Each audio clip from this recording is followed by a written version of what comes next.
Bonjour et bienvenue à votre émission Grande Analyse, cette émission qui est au cœur de l'actualité en République démocratique du Congo. Nous évoquons tout ce qui va de pair avec l'actualité, de la politique à la santé, de la santé au sport et tout ce qui touche la population congolaise. Nous sommes là pour en parler. Et merci beaucoup à vous tous qui nous suivez partout à travers le monde. Vous êtes partout dans le monde, en Europe, aux États-Unis, en République démocratique du Congo, dans le fin fond de nos provinces. Vous êtes dans le Mayombe, vous êtes dans le Kasaï central, oriental, au Katanga, et puis à Kinshasa, vous êtes dans le fin fond. Merci pour la confiance que vous ne cessez de nous accorder. À ce jour, nous avons plusieurs sujets auxquels nous allons développer. Nous parlons déjà de l'accord ou les accords de Luanda sur le processus de paix dans l'Est de la République démocratique du Congo. Il y a les dossiers il y a cette tension qu'il y a entre les syndicats de magistrats et le ministre de la Justice. Mais en dehors de ça, il y a le marché de la liberté qui a connu un incendie la nuit du samedi au dimanche. C'est vrai que ça fait mal, mais apparemment c'est la 4e fois que cela arrive. Est-ce qu'il n'y a pas eu de précautions, il n'y a pas eu de mesures prises après que ces 3 incendies aient eu lieu? La question se pose, est-ce que le dirigeant ou ceux qui gèrent ces marchés prennent à bras le corps toutes les difficultés qu'il y a dans ces marchés? Ce sont des questions que nous nous posons. En dehors de ça, il y a la variole du singe, le monkeypox, que nous appelons Mpox, qui prend son envol, parce que chaque jour qui passe, nous avons des cas qu'on enregistre, nous avons des vidéos que nous voyons à travers les réseaux sociaux, et ce sont des questions auxquelles nous devons répondre, parce que ça touche la population congolaise. Et sur ce plateau, monsieur Eric Bila, qui est communicateur du parti politique Sénarc, mais aussi de l'Union Sacrée. C'est avec lui que nous allons débattre autour de toute cette thématique que nous venons d'évoquer. Je m'en vais déjà le dire. Bonjour, monsieur Eric. Bonjour, cher Alain. Merci beaucoup pour l'invitation. Comment vous allez? Oui, on est en forme. Seulement, comme vous le savez, avec moi, nous sommes éprouvés au niveau du parti. Au niveau du Sénarc, nous avons perdu un compagnon de lutte et un camarade dynamique, en la personne d'Enoch Mwata, qui nous a quittés des suites d'un accident de circulation. Et on est en train de pleurer ses camarades parce qu'il était extraordinairement très actif et engagé pour le SNARC. Dieu a donné, Dieu a repris. Mais sinon, à part cette tristesse circonstancielle, on est bien portant. Voilà, merci beaucoup, maître Eric Bila. Je pense que Enoch, je l'ai connu personnellement. Nous avons habité sur une même avenue à la commune de Ngiringiri, sur l'avenue Bondo. Moi, j'étais au numéro 113, lui, il était au numéro 115. C'est quelqu'un qui est resté très attaché à moi, je suis resté très attaché à lui. La nouvelle de sa mort nous a attristé le samedi. La journée de samedi était morose, mais on n'en peut rien. C'est comme vous venez de le dire, Dieu a donné, Dieu a repris. Mais restant toujours dans cette même logique de deuil, je m'en vais présenter mes condoléances à la famille Keba Keba. Ils ont perdu leur papa Léon, qui m'a hébergé chez lui quand j'étais encore élève. Je devais partir de Matadi pour un SCAL à Lukala avant d'atteindre l'internat où j'allais, c'était à Tumba. Il nous a quittés la semaine dernière. Je m'incline devant sa mémoire et paix à son âme, courage à toute la famille. Je vois Yajossar, je vois Eric, je vois Dorian, je vois toute la famille et maman Annie. Donc, restez fort, c'est Dieu qui a donné et Dieu a repris. On n'en perd rien. En dehors de cette page... Je tiens par votre permission aussi à réitérer les condoléances du président national Aimé Pascal Mongolo Konda et de tous les SNARC à l'endroit de la famille politique SNARC et puis la famille biologique de notre regretté Enoch Mwata, pour qui nous souhaitons un repos éternel auprès de Dieu. Voilà, merci beaucoup. En dehors de tout, le travail nous appelle, on est là, on doit travailler. Tout à fait. Nous évoquons d'abord cet incendie au marché de la Liberté. Je pense que c'est la 4e fois. Est-ce qu'il n'y a pas eu de mesures prises après tout ce qu'on a eu à vivre? qu'est-ce qui serait à la base de ces incendies à répétition? Moi, je pense que c'est un problème de précaution. Déjà, s'il faut descendre sur le terrain à Liberté, sans qu'il y ait même incendie, vous avez peur de tout ce qu'il y a comme installation.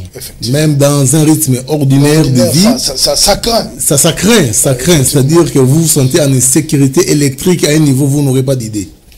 Le comble malheureusement, avec nos autorités urbaines, en tout cas, je mets dans les lots ceux qui ont eu à gérer la ville avant Daniel Bumba et les autres, c'est qu'on attend toujours des problèmes pour commencer à tenter de trouver des solutions. Là, je viens de voir un communiqué dans lequel on demande à tous les victimes de commencer à dresser les listes des biens qu'ils ont perdus.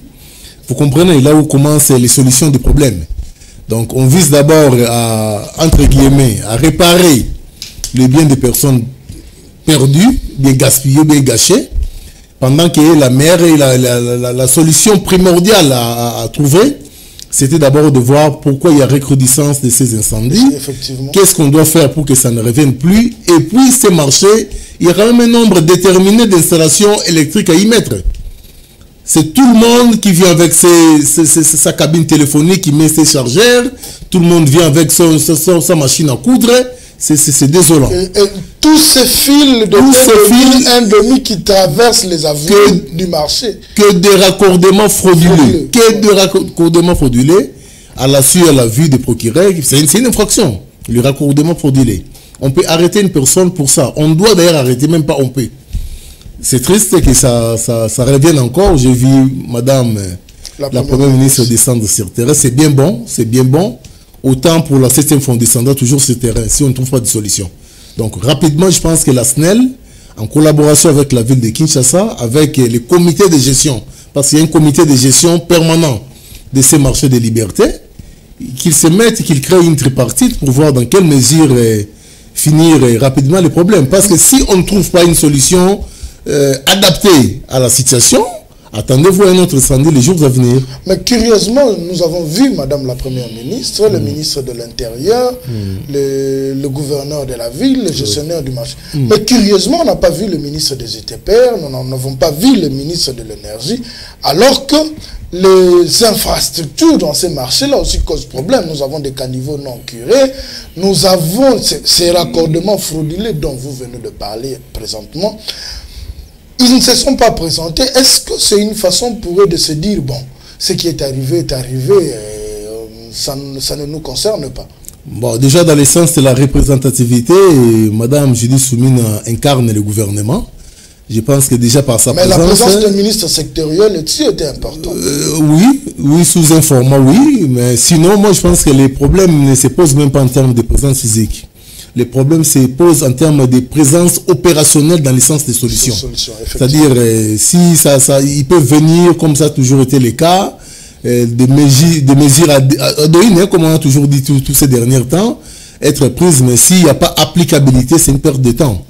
Moi, je pense que ça va d'abord dès la responsabilité du gouverneur de la ville de Kinshasa, parce que lui, le gestionnaire de tous les marchés de la ville de Kinshasa, oui. Et ça va de la responsabilité du ministre provincial de l'Intérieur, parce que c'est lui qui a l'apanage de la sécurité de ces marchés, de la gestion interne du marché en question, et à l'extrême, la SNEL, qui doit obligatoirement veiller à tout ce qu'il y a comme circuit électrique dans ces marchés-là. C'est regrettable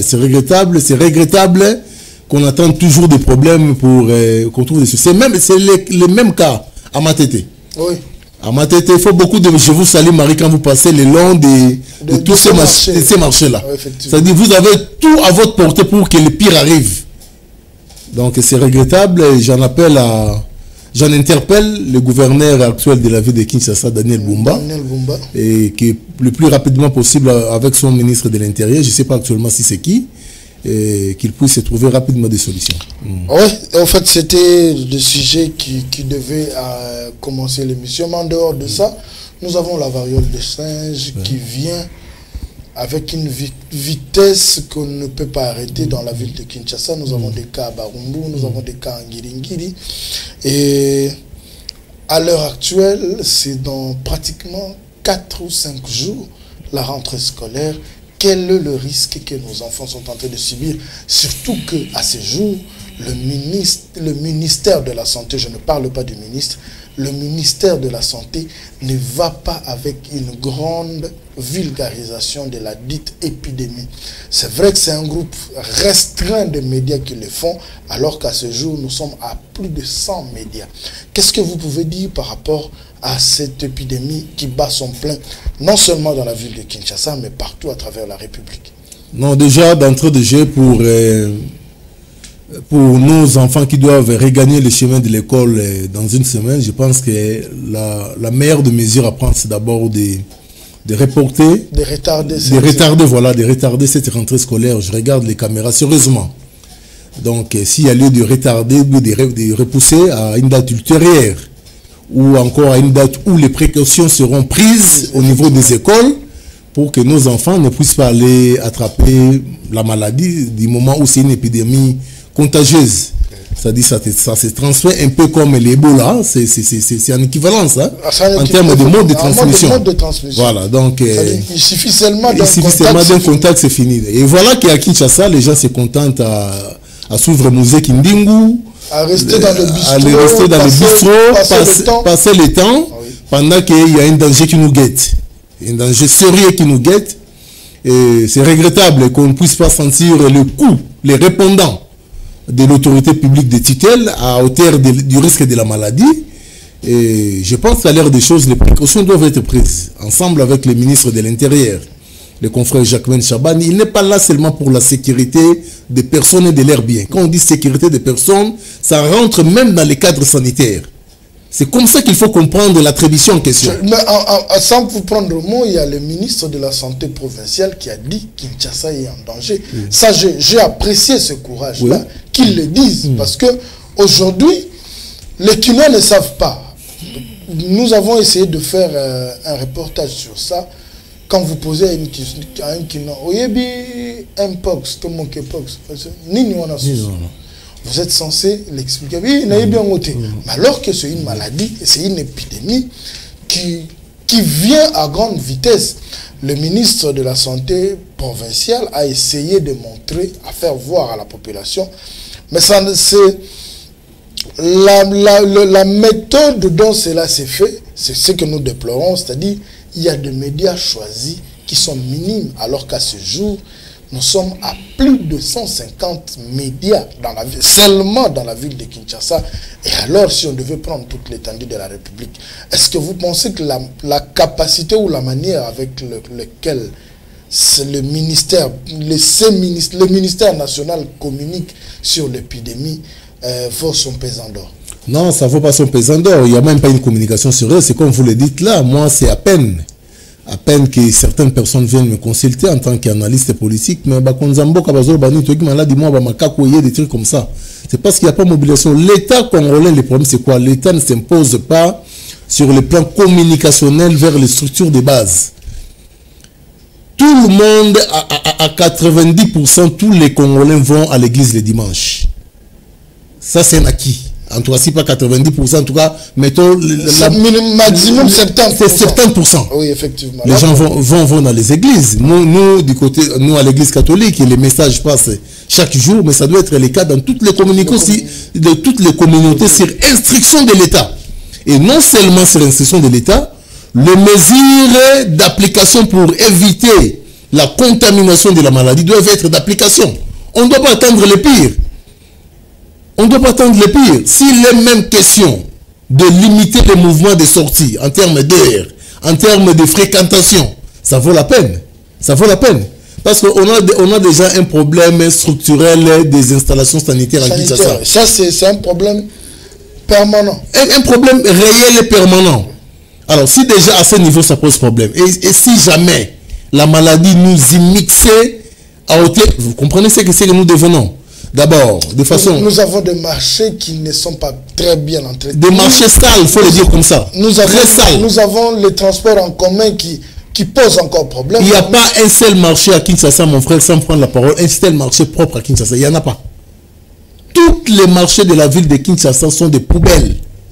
Je m'assume. Les transports en commun. Les transports en commun, n'en parlons même pas. Les gens, on est entassés comme des sardines. Et il n'y a pas de mesure dessus. On est en train de vivre comme des singes. Et quand il y aura propagation sérieuse de l'épidémie, on va s'en prendre à l'éternel Dieu. Voilà, on va chasser des démons. Pour rien. Donc ici, je salue le courage de mon ami praticien, l'actuel ministre l'actuel ministre provincial de la Santé. Je le trouve dynamique comme le ministre Moutamba. Il est tout le temps sur le terrain. C'est déjà encouragé. Mais l'impulsion doit venir d'en haut. Je pense qu'il doit y avoir conjonction d'efforts entre les ministères des tutelles et implication du gouvernement. Déjà, on a un problème, on n'est socialement pas mieux installé pour vivre ici en République démocratique du Congo, c'est sans ignorer. Alors, il faudrait, dans la mesure du possible, limiter le coût des risques et des dangers qui peuvent nous amener cette impose comme maladie. Donc, je demande à ce que le ministère de la Santé, le ministre de l'enseignement primaire et secondaire, en tout cas, s'il n'y a pas de mesures sérieuses prises dans le sens de ralentir l'avancée de la maladie ou bien de protéger nos enfants, que la rentrée scolaire soit reportée à une date ultérieure. Voilà, merci beaucoup, Maître Eric Bila. C'était juste deux sujets pour ouvrir le débat d'aujourd'hui, mais moi je vais m'adresser au ministre de la Santé. Il est temps que vous preniez le temps de communiquer. Tata ministre, tango ya panza sango ya épidémie ekoki. Nous avons tous vu Nenge docteur Mouyembe abanayi kolobela COVID-19 parce que à Santa qui danger nini population ezali ko courir. Je ne pense pas aux Zarane Sengo lobisoki osilisi mandana oba loba oishuaki pona épidémie otozana ngo ya monkeypox otozali ko benga variole du singe. Apprenez ou communiquez sur cette épidémie et qu'on permettre na mandat na yo et puis na cotation na yo toche la yo très bien, toche la yo bien, toche la yo médiocre. Parce que kota la nenge ba congolais bazali ko bika lelo ezali pas si pour na ko arrêter propagation ya épidémie wana. Biso nyonso tomataka transport en commun, biso nyonso tozalaka na bisika o tosanganaka ezala na ba bar, ezala na ba boîte. Soki ba mesure zwamaki pona COVID-19, les lopes ba mesure ekoki kozwama pona mpox parce que la population de ezali en danger. Mais aux autorités, ou je dirais au premier ministre ou à la première ministre ou au président de la République, il est temps de taper du poing sur la table. Propagation, il y a épidémie ou ezali koya à grande vitesse et nous suggérons à ce que la rentrée scolaire est poussama et aux alali soumouté. Si on décalait la rentrée scolaire de 2 semaines et aux alali soumouté, nous avons nos enfants qui vont dans ces écoles-là publiques, bah EP, bah Nini, les écoles conventionnées. Vous qui êtes aujourd'hui ministre, qui êtes aujourd'hui dans ma fonction à minine, botin na bana aller kotanga na étranger ou na bekolo ba futa ba 3000 ba 4000 dollars na trimestre biso tozali na makoki wana te. Donc permettez à ce que nos enfants soient préservés de cette épidémie et qu'on a la paix malam mingi parce que bana wana ceux qui vont sacrifier bango ba banda classe lundi aux alikoya to relaxa bino misapi ceux qui propagation il y a épidémie wana eye makasi. Merci beaucoup, je pense que c'était ça ma prise de parole ou ma prise de position par rapport à cette épidémie qui bat son plein en République démocratique du Congo. Maître Eric Bila, nous revenons sur la thématique. Oui. Processus de paix. Yalwanda. Jusque-là, apparemment, tout se mettait d'accord. Yalwanda. Rwanda, le bien, allait prêt à solo la main. Ba main, Zolanda. Est-ce que vous pensez que la solution de la République démocratique du Congo par rapport à ce qui se vit dans l'Est viendra de l'Angola? Déjà, brutalement, non.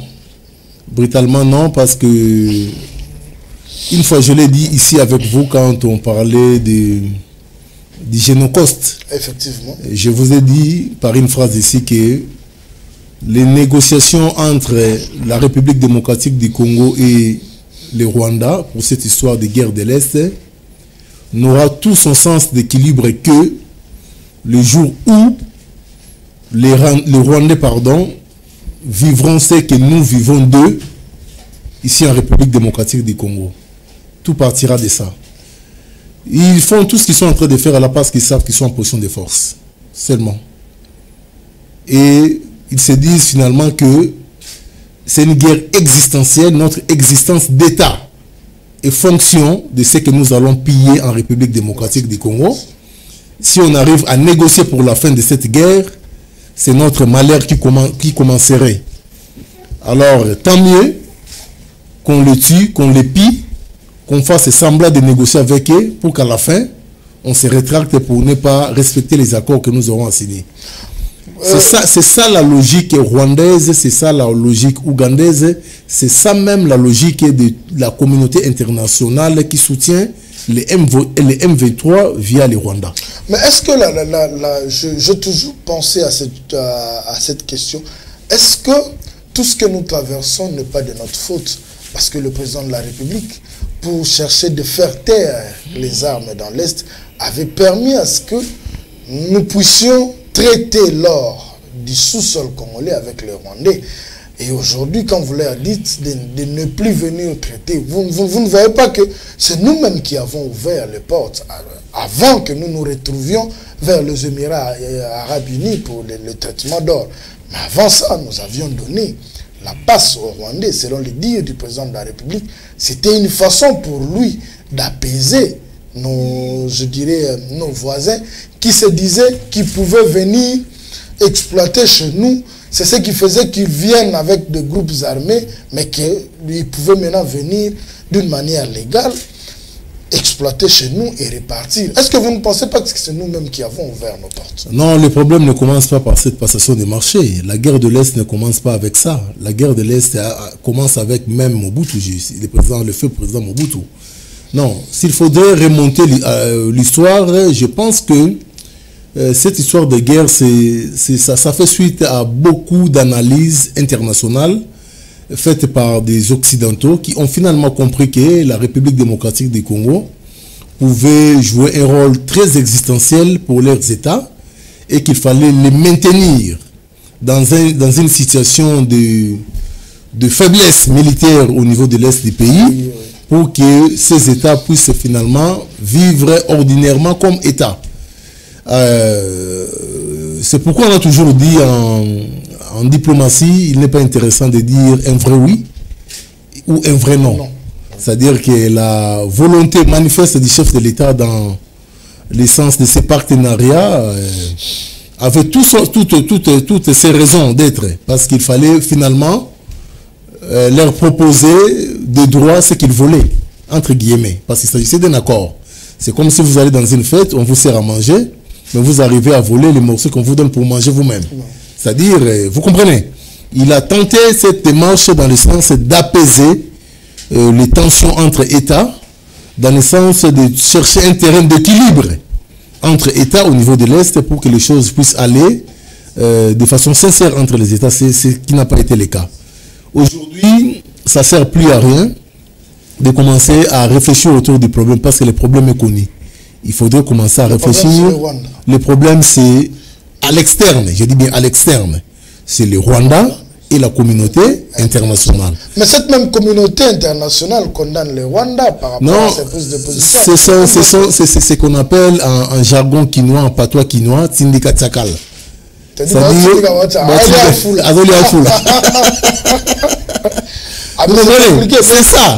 En fait, quand vous dites ça, Tindika Tchaka, elle est en foula. Quelle position doit pas Justement, c'est pourquoi j'ai commencé à compartimenter les problèmes. À l'externe, il s'agit du Rwanda et de la communauté internationale. À l'interne, il s'agit de nous-mêmes Congolais.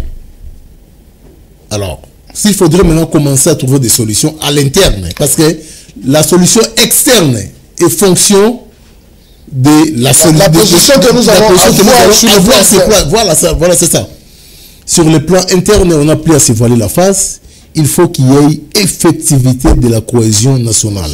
Je m'assume. Bien que vous soyez de l'Union nationale. Non, nous sommes des Congolais, c'est la patrie qui est en danger. Imaginez, mon frère, le sort de nos compatriotes qui vivent à Bunagana, pris en otage par un pays agresseur. Ils s'en foutent de vous, vous n'êtes plus humain pour eux. Hein. Pour eux, c'est leurs intérêts. Et voilà. Quel calvaire ils vivent les jours. Posez-vous cette question. Posez-vous cette question.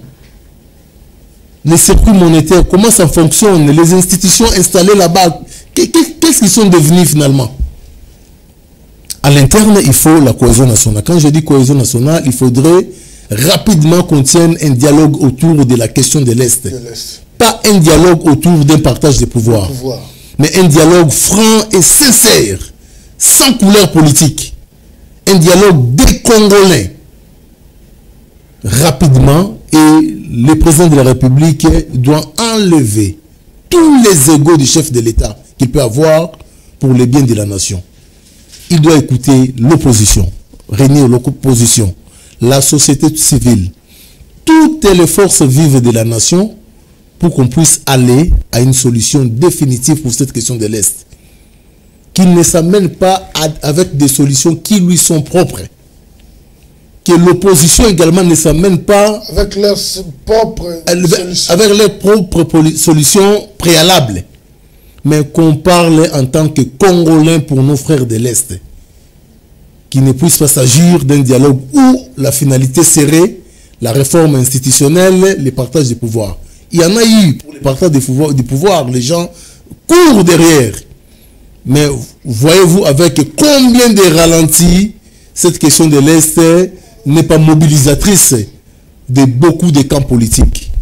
On doit se retrouver autour d'une table pour trouver des solutions, à l'interne, des solutions appropriées pour la République démocratique du Congo, particulièrement pour la question de l'Est. Deuxièmement, toujours à l'interne, nous devons, on doit rapidement réduire méthodiquement les trains de vie des institutions pour une affectation sérieuse pour la question de l'Est. Maître Eric, réduire les trains de vie des institutions. Non, c'est-à-dire... On nous a lancé un ballon d'essai. C'est parce que la clameur publique, il s'allait que le gouvernement revienne à sa décision. On a toujours dit qu'il n'y a pas de fumée sans feu. Le vendredi et le samedi, nous tous nous avons appris que la gratuité de l'enseignement est suspendue parce que financement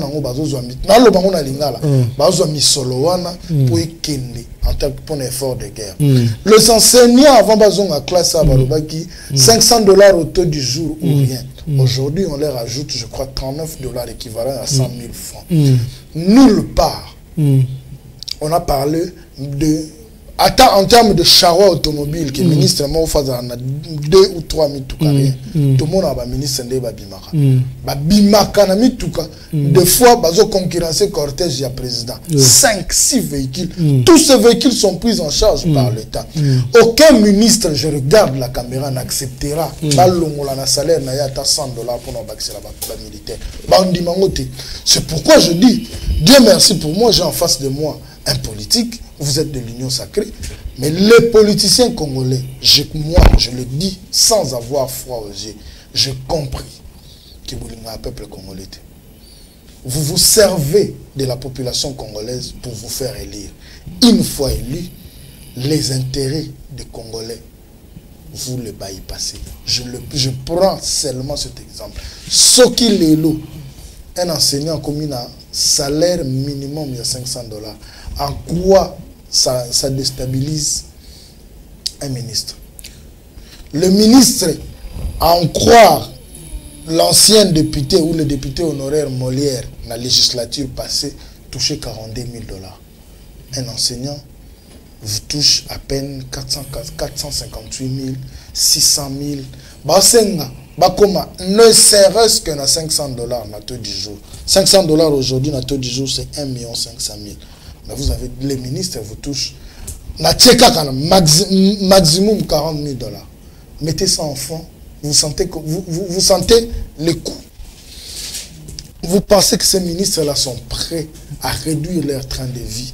Il y a un avantage pour que un effort de guerre. C'est pourquoi j'étais en train de dire, mon frère Alain, que la solution d'abord doit se trouver à l'interne. C'est-à-dire à l'interne, quand il y aura dialogue entre toutes les forces vives de la République démocratique du Congo, parmi les résolutions justement à à faire triompher.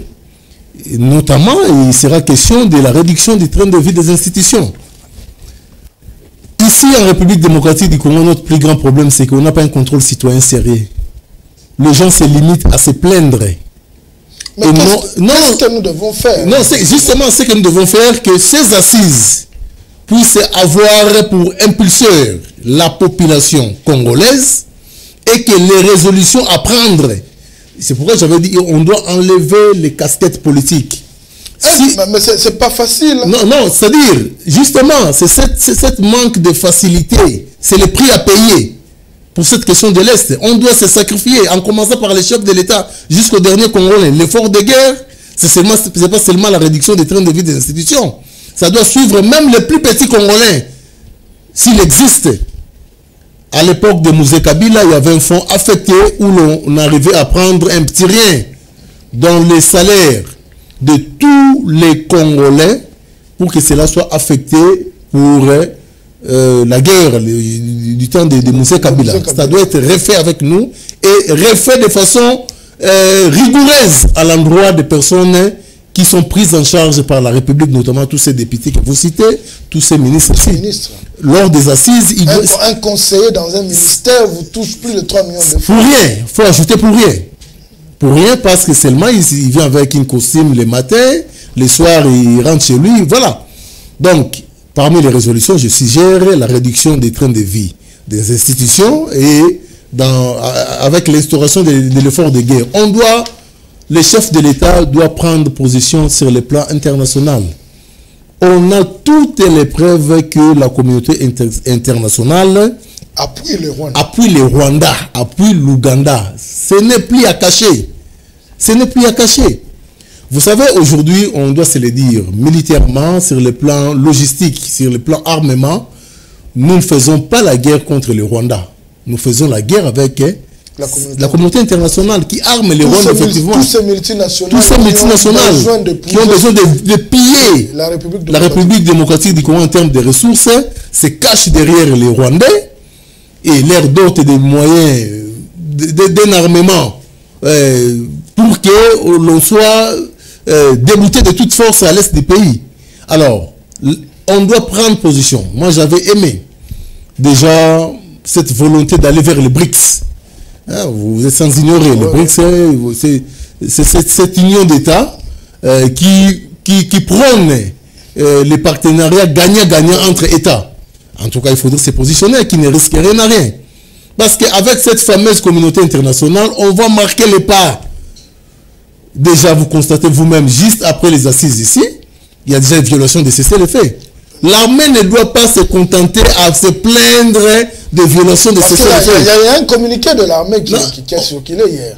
Justement. Disant que le M23 ne respecte pas. Il y en a des trop, ça commence à être des trop. Est-ce que nous n'avons pas la capacité nous-mêmes de nous battre aussi par rapport à... Justement, cette capacité, on doit l'épuiser de la cohésion interne. Je vous ai toujours dit, M. Alain, que la guerre, avant d'être logistique, elle est d'abord spirituelle, mentale. On peut beau vous donner des armements, mais quand vous n'avez pas à l'esprit que vous êtes en guerre... C'est mental là de guerre. C'est mental de guerre là. On a passé ça en République démocratique du Congo. On ne sent même pas que la patrie est en danger. On ne sent même pas que le pays n'est plus entier.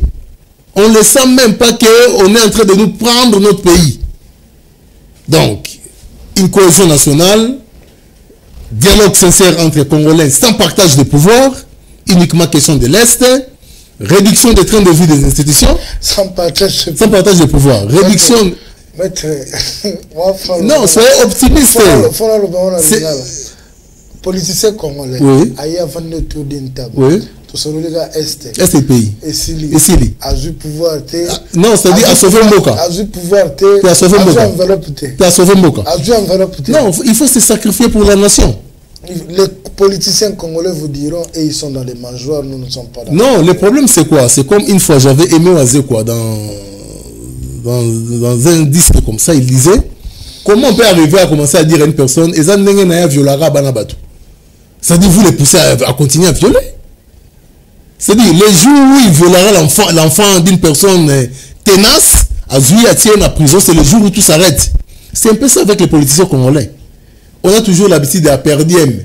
Ah, bon, c'est ce côté de la partie politique. Non, cette fois-là, parlons au moins que les Rwandais sentent, au moins pour une première fois, que sincèrement, les Congolais se sont unis pour cette question de l'Est. La force de cette unité nous amènera la victoire de l'Est.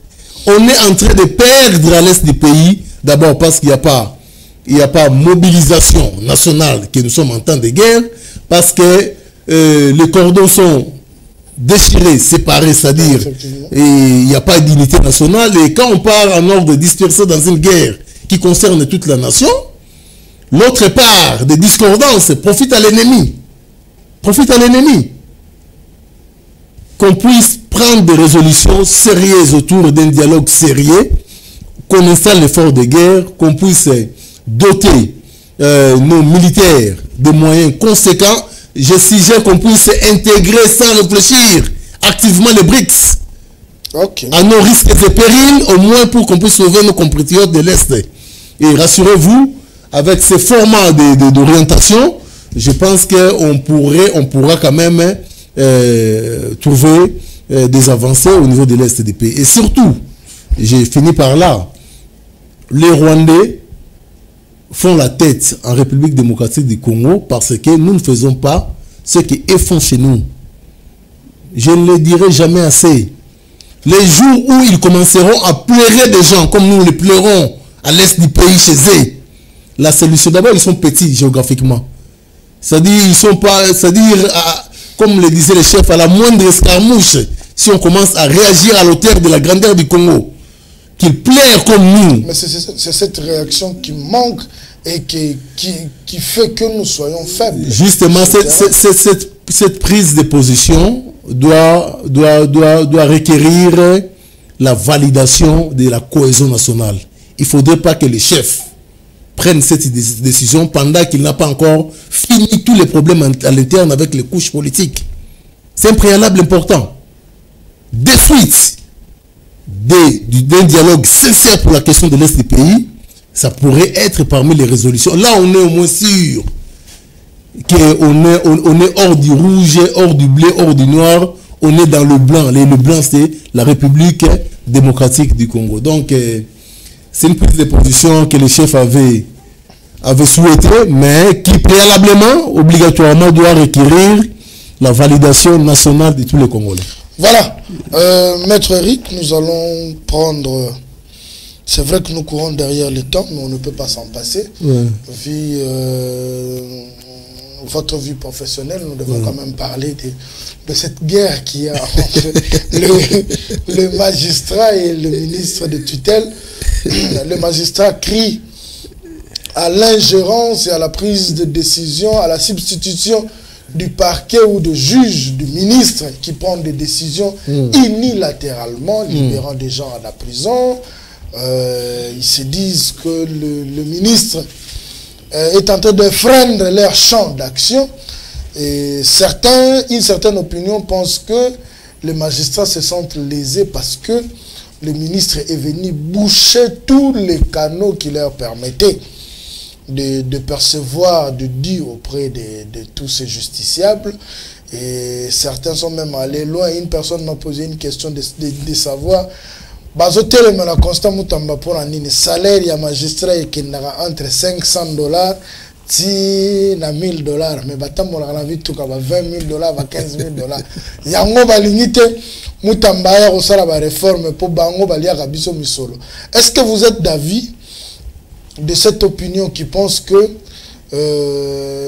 Moutanda exagère? La position du ministre vient seulement enlever les ailes des magistrats qui se disent que ils sont extraordinaires. Ils sont non, pas seulement extraordinaires, mais les justiciables sont leurs vaches à lait. Non, d'abord, les justiciables n'ont jamais été la vache au lait des magistrats. Oui. Ça, il faut l'avouer. C'est bien, c'est ce qui est vrai. Il y a quand même certains dérapages à dénoncer. Effectivement. Mais sinon, je pense que les prises de position, plusieurs prises de position du ministre Moutamba sont révélatrices dans son chef d'une certaine bonne volonté de voir les choses changer. Et je lui suggère seulement que cela soit méthodique. Non, c'est-à-dire quand je dis que cela doit être méthodique, je vous donne un seul cas. Il y a un communiqué, je ne sais pas moi s'il faut appeler ça comme ça, ou bien une décision du ministre qui voudrait à ce que les cautions et tous les frais de justice soient désormais payés à la banque. Mais ce n'est pas une innovation. Ce n'est pas une innovation. Au niveau des parquets, au niveau des cours et tribunaux, la DGRAD est déjà installée pour la perception de tous les frais de justice, caution et consorts. Ça existe. Mais passez dans les cours et tribunaux, vous êtes journaliste d'investigation, vous trouverez que la DGRAD n'est même pas présente. Ou encore présente de façon très timide. Alors, ce genre de prise de position, normalement, préalablement, ça devait commencer par une tripartite entre le Conseil supérieur de la magistrature, la DGRAD et le ministère de tutelle. Comme ça, on sait au moins installer de façon permanente cette DGRAD au niveau des cours et tribunaux, au niveau des parquets, pour que, effectivement, l'argent perçu de caution et consorts puisse aller dans les trésors publics. Ce n'est pas le cas. Aujourd'hui, on arrête des gens, les gens quittent les cachots, ou bien, voilà, sans reçu. Normalement, quand vous payez à la DGRAD, vous devez avoir la DGRAD vous établit une note de perception, vous payez et puis vous avez une quittance comme preuve de paiement. Mais passer, ce n'est pas effectif. Faudrait-il maintenant condamner les magistrats ou condamner l'organe percepteur de fonds? Parce qu'il n'est pas présent de façon régulière. Moi, j'ai parlé pour cette question. Moi je ne m'amène jamais à la télé sans faire mes recherches. J'ai appelé au moins 3 magistrats pour la même question. Maintenant, comment ça se passe là-bas? Il me dit, mon frère, moi, je ne sais pas quel jour j'ai vu les gens de la DGRAD ici. Comprenez? Comprenez?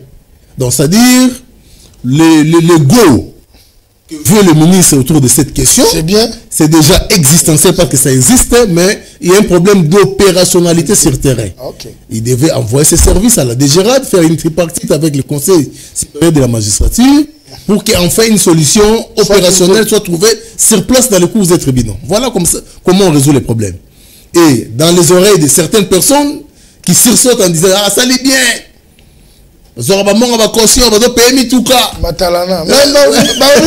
magistrat salaire varie entre 500 et 1000 dollars. Mais on a New Fortune 23 000 dollars. Non, ils sont, comment on dit, ils sont crédibles dans les banques. Ah, non, c'est la crédit. De par leur qualité de magistrat. Crédit à la crédit. C'est une façon de plaisanter seulement pour mettre un peu de l'ambiance. Mais sinon, objectivement, le ministre devait commencer par cette tripartite, comment on appelle, DGRAD, Conseil supérieur de la magistrature, ministère des tutelles, pour rendre dynamique l'effectivité de cela sur le terrain. Mais sinon, en termes de mesures, c'est bon. Je prends un deuxième cas. Oui, on est arrivé pratiquement à la fin. Le cas de désengorgement des prisons. Oui. Voilà que nous avons encore un cas de maladie, d'une épidémie qui vient. Et qui continue à avancer. Et les maires des centres de concentration de la propagation des épidémies, ce sont naturellement des prisons. Les milieux carcérales. Des milieux carcérales, très bien. Des milieux carcérales, voilà. Alors, les gens croient que, je ne sais pas si c'est le cas, c'est le ministre qui libère. Le ministre Constant Moutamba, le ministre de la Justice, n'a pas qualité de libérer même un seul prisonnier. Pour quelque fait que ce soit. Ça doit requérir préalablement l'autorisation du procureur général. Évidemment, les dossiers sont de diverses juridictions, mais sinon, en fin de compte, le procureur général pour la Cour de cassation, c'est lui le patron de toutes les arrestations en République démocratique du Congo. Donc, si par inadvertance ou bien par zèle, le ministre avait libéré sans que ces procédés ne soient respectés, il a illégalement libéré. Mais si jamais il a respecté les procédés, nous sommes en train d'encourager. Merci beaucoup, Maître Eric Bila. Je pense que je dois vous avoir vendredi pour une émission purement juridique. Ce que dit le droit, oui. C'est de ces conflits que nous allons parler. Oui, c'est-à-dire cette guerre qu'il y a entre les bons syndicats de magistrats et les ministres. Comme ça, vous allez nous donner les prérogatives du ministre et les prérogatives des magistrats. En fin de compte, ceux qui vont nous suivre comprennent nani osa matalana, nani azana réseau mafia, azolinga ami bomba. Je pense que c'est une invitation que je vous lance en direct. Non, il n'y a pas de souci le pour vendredi, vous. Comme ça, on va rester purement dans les domaines juridiques. Mais merci d'être passé. Le rendez-vous est pris pour vendredi. Nous resterons dans les domaines de droit. Tout à fait. Voilà. Merci beaucoup à vous tous qui nous avez suivis. Je m'en vais dire merci à la grande équipe technique qui m'a accompagné. Il y a Enoch Mafuka, il y a Torres Atibou. Mais je pense qu'aujourd'hui, cela va arriver. Salutations spéciales au président du parti politique Sénarc, Monsieur Aimé Pascal Mongolokonda. Président, je pense que ça, c'est une demande d'audience en direct. Nous l'avons toujours souhaité. Mais je sais que votre temps vous est imparti. Vous êtes toujours à cheval entre la République démocratique du Congo et l'étranger. Et les Maïndombe, oui. Mais si vous trouvez aussi un temps pour nous recevoir, pour que nous puissions discuter de vive voix, ça sera toujours une bonne chose parce que nous pouvons aussi avoir cette petite idée à vous ajouter dans ce que vous faites déjà, qui est si grandiose. Mais avant de clôturer cette émission, je m'avais présenté les condoléances à la famille Ngoï. La famille Ngoï, c'est la famille de ma mère. Un de leurs a perdu sa femme. C'est Ngoï Lumumba Patrice, c'est mon oncle qui a perdu sa femme depuis la France. L'inhumation interviendra le samedi 31 août. Je m'en vais présenter les condoléances à mon oncle et à sa fille Lutgar Ngoï et à toute la famille. Ça fait mal, elle sera inhumée loin de la terre de ses ancêtres, mais on n'en peut rien, c'est la volonté de Dieu. Nous sommes de cœur avec toute la famille et Lutgar reste forte parce que c'est la volonté de Dieu. Dieu a donné et Dieu a repris. Merci beaucoup, c'est par ces mots que je clôture cette émission. On se retrouve prochainement avec d'autres invités, avec une autre thématique. Au revoir. Au revoir.